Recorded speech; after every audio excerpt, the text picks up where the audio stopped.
नमस्कार, मी research unlist Amit Pande तुमच्या सगळ्यांचं आपल्या या YouTube चॅनलवर स्वागत करत आहे. आज आपण वीकली अनालिसिस करणार आहे निफ्टीवर आणि आपण बघणार आहे की निफ्टी येणाऱ्या 1 ते 2 महिन्यामध्ये बजेटच्या नंतर कुठपर्यंत जाऊ शकते. मार्केटमध्ये काय क्रॅशचा सिनेरिओ बनत आहे का, मार्केट किती खाली आलं तर कुठपर्यंत मार्केट खाली येऊ शकते की मार्केट क्रॅश होऊन जाईल.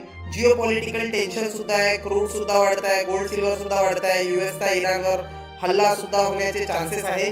तर एक वॉर, इम्पेंडिंग वॉर जी आहे ती कधी पण होऊ शकते. त्याचा मार्केटवर इम्पॅक्ट काय होईल आणि या सगळ्या गोष्टी नाही झाल्या तर पॉझिटिव्ह न्यूज मध्ये बजेट एक आहे, चांगलं बजेट जर आलं त्याच्यानंतर युएस इराण टेन्शन जर कमी झाले, इंडिया युएस ची ट्रेड डील झाली, इंडिया आणि युरोपची ट्रेड डील झाली, या सगळ्या चांगल्या न्यूजेस येणं चालू झाल्या तर न्यूज तर नंतर येणार. मार्केटमध्ये प्राइस ऍक्शन आधीच दिसून जाईल की मार्केट कोणत्या दिशेला जाणार आहे.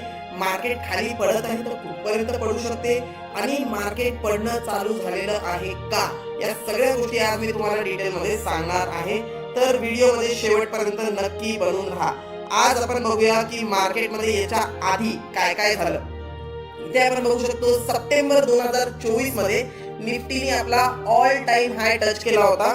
26,300 पर्यंत निफ्टी गेला होता सप्टेंबर 2024 मध्ये आणि तिथून मग मार्केटमध्ये जे आहे ते एक फॉल आला.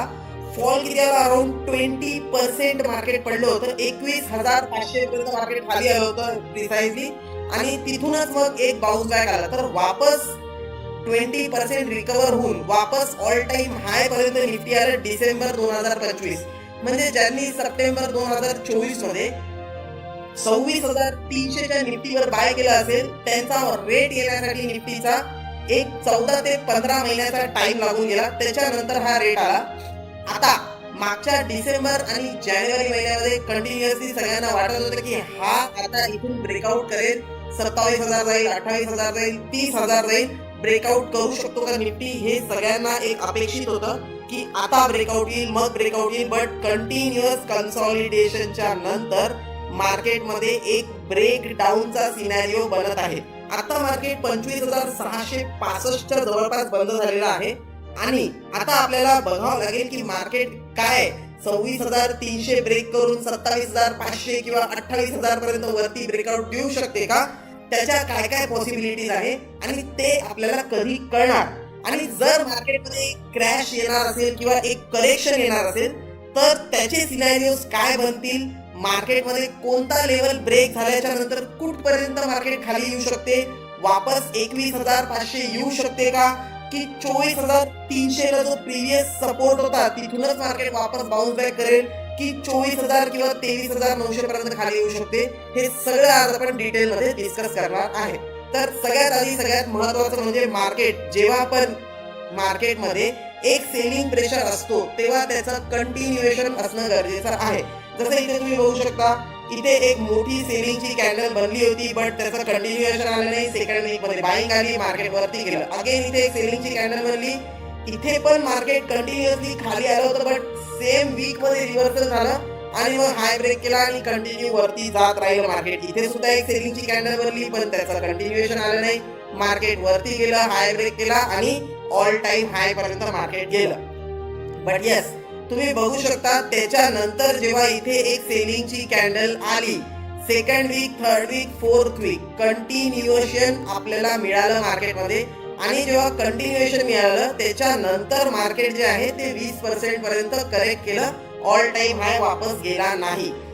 बाईंग मध्ये पण सेम आहे. इथे तुम्ही बघू शकता, इथे एक सेलिंग आलं, त्याच्यानंतर कंटिन्युएशन आलं नाही, इथे बाय आला, इथे बाय आला, त्याच्यानंतर इकडे एक बाय आला. यस, इथे एक डब्ल्यू पॅटर्न बनवण्यासाठी वापस खाली आला होता.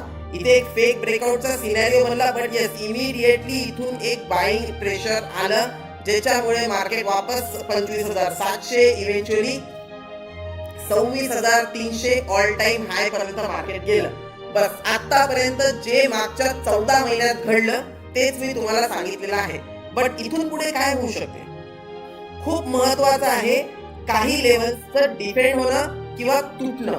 जसं मार्केट आता 25,665 आहे, इथे तुम्ही बघू शकता एक मोठी सेलिंग कॅन्डल बनलेली आहे.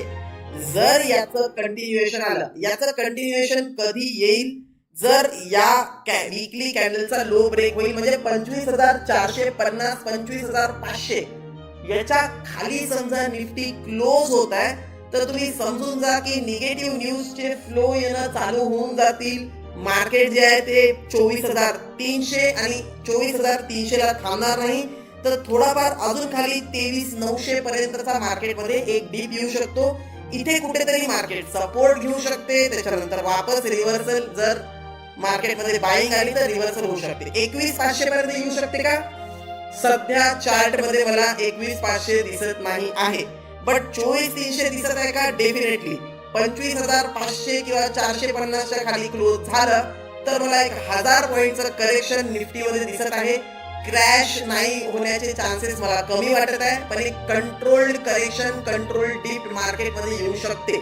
तर जर तुमच्याकडे पैसे आहे तर वाचवून ठेवा. 1 ते 2 महिन्यामध्ये तुम्हाला जर 23,900चा लेवल मिळाला तर तिथे तुम्ही तुमची थोडी कॅपिटल जी आहे इन्व्हेस्ट करणं चालू करू शकता.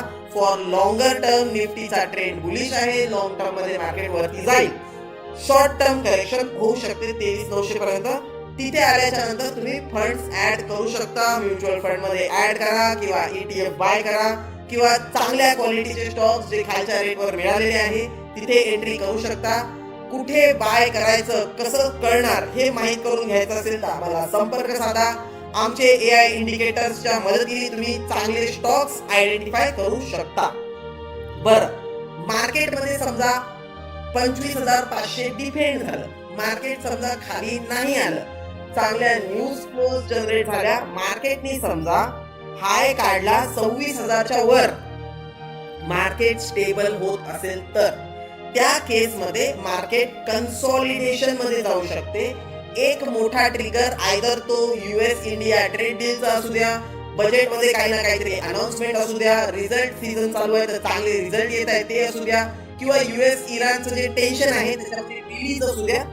यापैकी कोणताही एक चांगला मोठा ट्रिगर मार्केटला ब्रेकआउट एकदा मार्केटमध्ये आलं, 26,400च्या वर 300च्या वर मार्केटनी एक चांगला मोठी क्लोजिंग दिली, डे हायच्या वर बंद दिला, म्हणजे क्लोजिंग आणि हाय सेम असेल, मोठा 200-300 पॉइंट मार्केट जे आहे 26,300च्या वर जाऊन 26,400-500 च्या जवळपास जाऊन बंद झालं, त्या केस मध्ये इथून मला पुढे 27,500 ते 28,000 पर्यंतचं लेवल जे आहे मार्केटमध्ये दिसत आहे. इयर एंड पर्यंत 30,000 जरी मार्केट आलं तरी मला आश्चर्य वाटणार नाही, कारण मार्केटमध्ये जे 21,500 पासून 26,000 पर्यंत मार्केट आलेलं आहे, तर इथून 4 ते 5,000 पॉइंट वरती मार्केट एका वर्षामध्ये जाऊ शकते. त्याचे कसं आहे, सिंपल कॅल्क्युलेशन आहे. ओव्हर द पास्ट इयर्स मध्ये मार्केटने 13-14% रिटर्न जे आहे दिलेले आहे.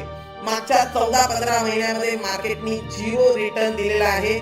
मागच्या सप्टेंबर 2024 पासून आतापर्यंत मार्केटचं रिटर्न 0 आहे, इव्हन निगेटिव्ह आहे.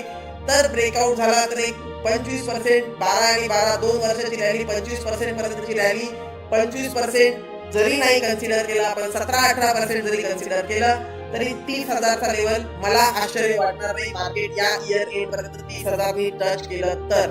बट त्याच्यासाठी इम्पॉर्टंट काय आहे, 26,400 26,500 याच्यावरती सस्टेन होणं आणि न्यूज फ्लोज चांगले येत राहणं. न्यूज फ्लोज जर चांगले येत आहे, US Iran, Israel Iran tension जर येत नाही आहे, रशिया युक्रेनचं पण काही सोल्युशन निघत आहे, इंडियन इकॉनॉमी जशी परफॉर्म करत आहे, इंडियावर जे टॅरिफ लागलेले आहे 50% टॅरिफ आता US चे लागलेले आहेत ते जर संपले, US इंडिया ट्रेड डील जर झाली, बजेट चांगलं आलं, रिझल्ट चांगले आले, तर या सगळ्या गोष्टी मला आश्चर्य वाटणार नाही, होऊ शकतात. आणि डिफिकल्ट आहे का? नाही. US India trade deal already discussion मध्ये आहे, कधीही होऊ शकते. ट्रम्पच्या मनावर आहे कधी करायचं कधी नाही करायचं, ओके.